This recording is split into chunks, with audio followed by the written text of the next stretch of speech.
Bienvenidas y bienvenidos a Aula Disonante, el espacio donde el salón deja de estar callado y empieza a sonar con distorsión.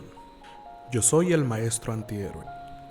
Hoy vamos a hablar de algo que en la escuela suele esconderse, castigarse o maquillarse, pero en verdad es el núcleo del aprendizaje profundo, el error. En el heavy metal, una nota fuera de tiempo puede arruinar un riff o puede abrir la puerta para un nuevo estilo. Y en la educación, un error puede verse como un fracaso o como una evidencia de pensamiento en construcción. La pregunta es, ¿estamos enseñando a evitar el error o estamos enseñando a aprender del error? Primero vamos a problematizar una idea peligrosa, que el error no es lo contrario del aprendizaje. El error es un indicador del aprendizaje en proceso. Desde la psicología cognitiva, sabemos que Piaget hablaba del conflicto cognitivo. Aprendemos cuando nuestras estructuras mentales no logran explicar algo. Vygotsky planteaba que el aprendizaje ocurre en la zona de desarrollo próximo, donde el estudiante no domina la tarea todavía y por lo tanto se equivoca. Desde la neurociencia, el error activa mecanismos de ajuste en el cerebro, genera mayor atención y consolidación de memoria cuando hay retroalimentación adecuada. En términos técnicos, el error es evidencia de que el estudiante está operando más allá de la automatización. Cuando no hay error, muchas veces lo que hay es repetición mecánica. Muchas veces, incluso desde la escuela tradicional, el error se castiga. Es la tinta roja en el examen, la nota baja, la vergüenza frente al pizarrón, los números bajos en las boletas. Nos enseñaron a temer al fallo, a esconderlo y a evitarlo a toda costa. Pero si alguna vez han intentado tocar un solo como el de Tornado of Souls de Megadeth o aprender un patrón a doble bombo a 200 bits por segundo, se sabe la verdad. El error no es el enemigo, el error es el camino. Hablemos también de la pedagogía del miedo. En el aula clásica, que es muy común en el sistema educativo mexicano, el error es un punto final. Te equivocaste, tienes un 5, fin de la historia. Esto crea estudiantes que no toman riesgos, que prefieren repetir lo seguro antes de intentar algo nuevo y fallar. Incluso a mí me pasó cuando era un estudiante en preparatoria, clase de matemáticas, había un docente que me decía estás mal, y era en reiteradas ocasiones. El hecho de saber que algo está mal o que hay un error o que está equivocado, pero no existe ese camino o ese procedimiento para corregirlo, vuelve un bloqueo al estudiante. A mí me ocurría que me bloqueaba totalmente y ya no podía salir de ese problema. Hasta que le dije un día, maestro, pues me bloqueo cuando me dice que estoy mal o que algo está incorrecto. Entonces encontraba otras maneras de hacerme saber de que el problema no estaba solucionado todavía. Sin embargo, faltaba todavía saber en qué momento del proceso estaba ese error y yo no lo había encontrado todavía. Y es muy común que se les diga a los alumnos cuando no han entregado un trabajo de manera correcta, se les devuelva, le digas que está incorrecto, le pongas a lo mejor alguna marca en las partes en las que se equivocaron. Pero si los alumnos no saben en concreto en qué proceso está su error, entonces se quedan con la idea de que están equivocados y ya no aprenden de ese error. Y esta situación se vuelve todavía más común en grupos extensos de 30 a 40 alumnos, donde se vuelve más complicado tener una atención personalizada para cada alumno y decirle, tú te equivocaste en esto, pero puedo hacerlo mejor, tú te equivocaste en esto, pero te falta esto, otro, este poquito para que puedas lograr ese aprendizaje. En el caso de la música, cuando un guitarrista intenta aprender una escala exótica, un sweep picking, normalmente falla, y no falla una vez, falla 100, 500, 1000 veces. Se le traban los dedos, suena sucio, se le rompe una cuerda, y si aplicáramos esa lógica escolar y tradicional al metal, Después del tercer intento fallido, el guitarrista debería dejar la guitarra y dedicarse a otra cosa. ¿Reprobaste el solo? Dedícate mejor al pop. O dedícate a otra cosa. Sin embargo, el guitarrista metalero o el músico en general, sin saberlo, tiene lo que la psicóloga Carol Dweck llama mentalidad de crecimiento. El error en metal es información inmediata. ¿Sonó trasteado? No pisaste con suficiente fuerza. ¿Saliste de tiempo? No estabas escuchando al baterista o al metrónomo. Y es que en el aula deberíamos aspirar a lo mismo. El error no debería ser una sentencia, sino un feedback. Imaginemos una clase de matemáticas o de historia que funcione como un ensayo de la banda. Ok, eso salió mal, sonó horrible. ¿Pero por qué? Vamos a ajustarlo y a darle otra vez, desde abajo.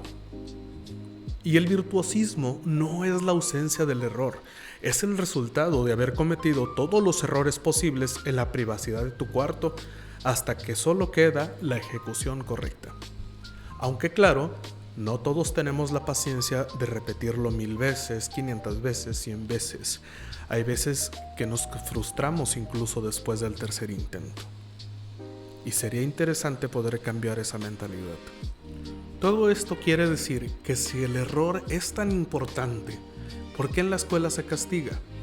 Porque el sistema educativo tradicional está construido sobre la evaluación sumativa, la cultura de la calificación, el énfasis en resultados y no en procesos, estigmatización del bajo rendimiento, y aunque ahora le llamamos proceso de desarrollo de aprendizaje, todavía tenemos la mentalidad de que el alumno, después de una secuencia didáctica, ya debería tener los conocimientos adquiridos, cuando en los hechos el alumno tarda en consolidar ese aprendizaje. Y es que en ocasiones, desde la primaria, se instala una narrativa peligrosa. Te equivocaste, estás mal, reprobado, reprobada. El error deja de ser información y se convierte en identidad. No es lo mismo decir, tu procedimiento tiene inconsistencias, a decir, eres malo para matemáticas. Y aquí aparece un fenómeno clave, la mentalidad fija contra la mentalidad de crecimiento que ya mencionamos, que es de Carol Dweck. Cuando el error se asocia a la incapacidad permanente, el estudiante evita el riesgo. Y sin riesgo no hay aprendizaje significativo. ¿Y por qué no? Pensemos en metal un momento. La distorsión técnicamente es una alteración de la señal limpia, es decir, es una imperfección sonora. Pero esa imperfección construyó un género completo. Los solos improvisados, las variaciones, los fallos en el ensayo son parte del proceso creativo. Incluso de Mars Volta dice que las actuaciones en vivo son muy diferentes a las grabaciones en estudio, y es que en vivo existe ese factor humano en el que podemos equivocarnos, podemos cometer errores, puede sonar diferente y aún así el conjunto sea hermoso. Ninguna banda nace tocando perfecto. Hay ensayo, ajuste, repetición, error. La diferencia está en que la música, el error es parte del entrenamiento. En la escuela muchas veces es motivo de vergüenza. Pero, ¿qué pasaría si el aula funcionara más como una sala de ensayo que como un tribunal? Vamos a hacer una breve pausa para recordarles que están escuchando Aula Disonante. Los temas los ponen ustedes. Si quieren participar en el programa, si quieren enviar propuestas de algún tema que deseen que toquemos, o simplemente mandar un comentario, algún saludo, alguna recomendación, puedes encontrarnos en redes sociales como Aula Disonante en Facebook e Instagram. Este podcast ya lo puedes encontrar en YouTube y en Spotify, así como en todas las plataformas disponibles de streaming. Estamos de regreso en Aula Disonante y ahora quiero llevarlos a una fábrica de Birmingham, Inglaterra, a los años 60. Es el último día de trabajo de un joven de 17 años llamado Tommy Yomi. En un descuido, una máquina de prensa baja y le corta la punta de los dedos de su mano derecha. Para un guitarrista zurdo que usa la mano derecha para pisar las cuerdas, esto no es un error, es una tragedia. Es el fin de la carrera. Hasta la medicina le dijo, no podrás tocar más. La pedagogía tradicional le habría dicho, busca otro oficio. Pero aquí entra la resiliencia creativa. Tony no aceptó el error como final. Hizo dos cosas fundamentales para adaptarse a su nueva realidad errónea. Número 1, se fabricó unas prótesis caseras con plástico derretido y cuero. 2, como le dolía pisar las cuerdas tensas, las aflojó, bajó la afinación de la guitarra. ¿Y cuál fue el resultado? Un sonido más grave, más oscuro, más flojo y siniestro. Y ese sonido, nacido de un accidente, de un fallo físico, se convirtió en la base del heavy metal. Sin ese error de fábrica, Black Sabbath no sonaría como Black Sabbath. Y en la educación a esto le llamamos aprendizaje adaptativo o pensamiento lateral. A veces, el estudiante no puede aprender por el camino recto, o sea, sus dedos normales. El sistema educativo suele descartar a estos estudiantes, pero si permitimos que el estudiante baje la afinación, que adapte la herramienta a su capacidad, no solo aprende, sino que puede innovar y crear algo que nadie más había visto. El error de Tony no fue un obstáculo, fue el catalizador de la innovación. ¿Cuántos alumnos tenemos en nuestras aulas que parecen rotos para el sistema, pero que simplemente necesitan bajar la afinación para crear algo genial?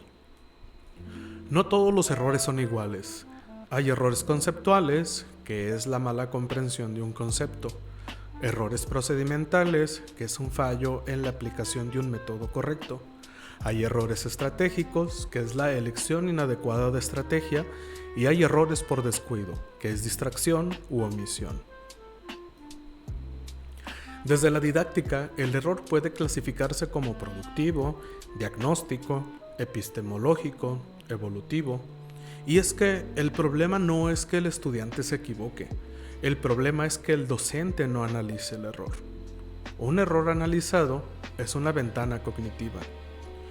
Y es que en grupos reducidos de 20, 25 alumnos, quizás eso es un poco más sencillo analizar los errores, tener la paciencia de personalizar esta atención a cada alumno para poder orientarlos con esos errores.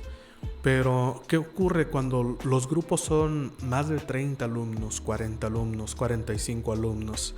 En las ciudades, en comunidades marginadas, en lugares donde los grupos se ven saturados y el docente se ve rebasado por esta cantidad de alumnos que todos necesitan atención, todos tienen derecho a recibir esa atención por parte del docente, pero se vuelve una tarea ardua. ¿Qué podemos hacer? Y es que el error no solamente forma parte del proceso de aprendizaje del alumno. Recordemos que el docente también aprende del alumno. El docente también se equivoca y el docente puede cometer errores. Y es importante que tengamos la cultura de normalizar el error en el docente.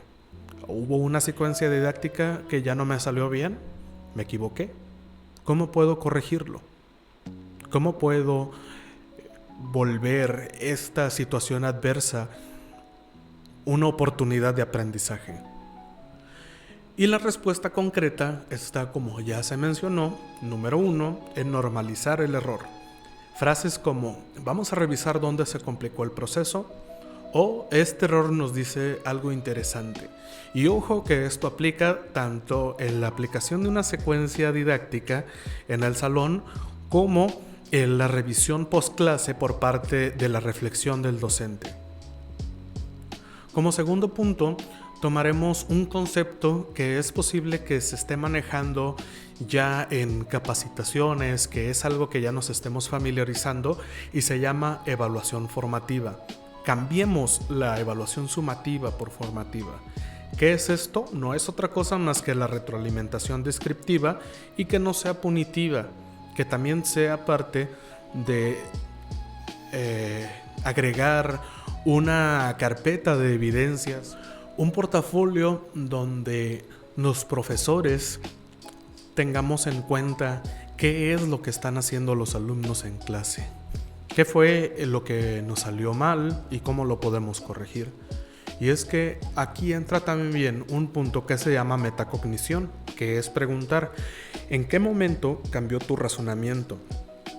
¿Qué esperabas cuando decidiste ese procedimiento?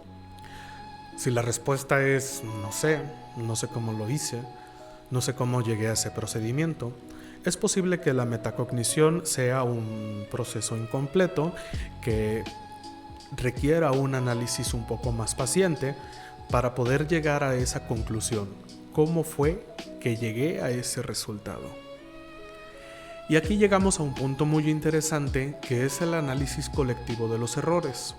Esto es, trabajar los errores anónimos en grupo, no evidenciar los alumnos que se equivocan. Todos podemos cometer el mismo error de la misma manera. De este modo, vamos a convertir el error en un objeto de estudio. Y finalmente, como ya se los mencioné, por medio del portafolios de evaluación, podemos mostrar cómo va evolucionando ese proceso de comprensión, cómo estamos desde un punto inicial a un punto en que el proceso de aprendizaje se vuelve algo tangible, que los alumnos puedan darse cuenta cómo van cambiando su forma de pensar incluso. Bien, vamos un paso más allá. ¿Qué pasa cuando el error se vuelve el objetivo? En la teoría musical clásica, la disonancia es un conflicto que debe resolverse. Es una tensión incómoda. Y durante siglos, ciertos intervalos como el tritono fueron prohibidos o vistos como errores armónicos. En el metal y en el jazz abrazan la disonancia.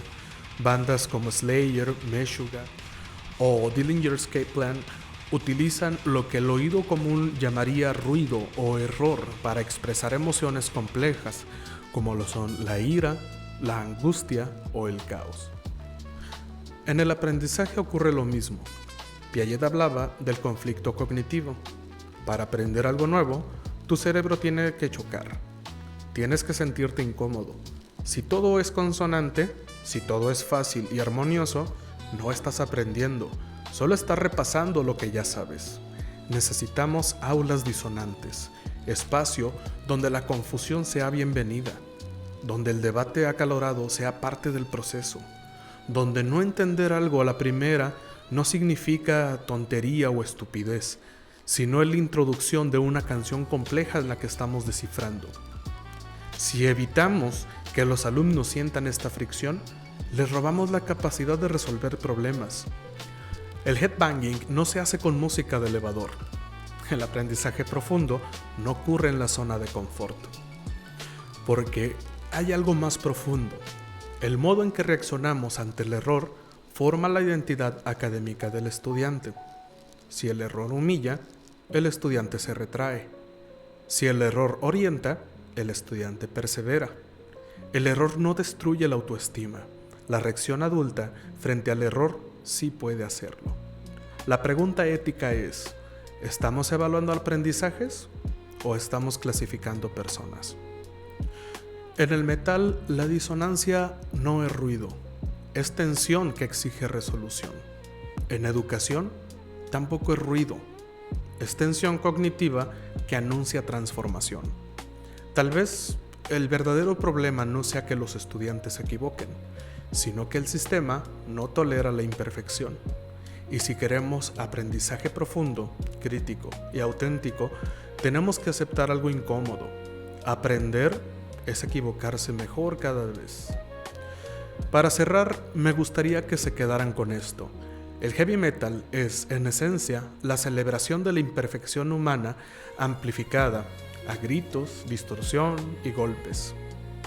Pero en la educación, debemos dejar de utilizar el bolígrafo rojo como un arma y empezar a utilizarlo como una baqueta. Falla rápido y falla fuerte, como en un ensayo. Adáptate, como el guitarrista de Black Sabbath. Si la herramienta no sirve, cámbiala, no cambies tu pasión. Abraza la disonancia. La confusión es el sonido de tu cerebro creciendo. En aula disonante, el único error real es el silencio. El único fracaso es no atreverse a tocar la nota, por miedo a que suene mal. Muchas gracias por acompañarme en este episodio. Si te gustó, suscríbete, comparte este podcast con este profesor que necesita rockear más o con ese metalero que no sabe que es un pedagogo en potencia. Yo soy maestro antihéroe y esto fue Aula Disonante. Sigan aprendiendo, sigan gritando.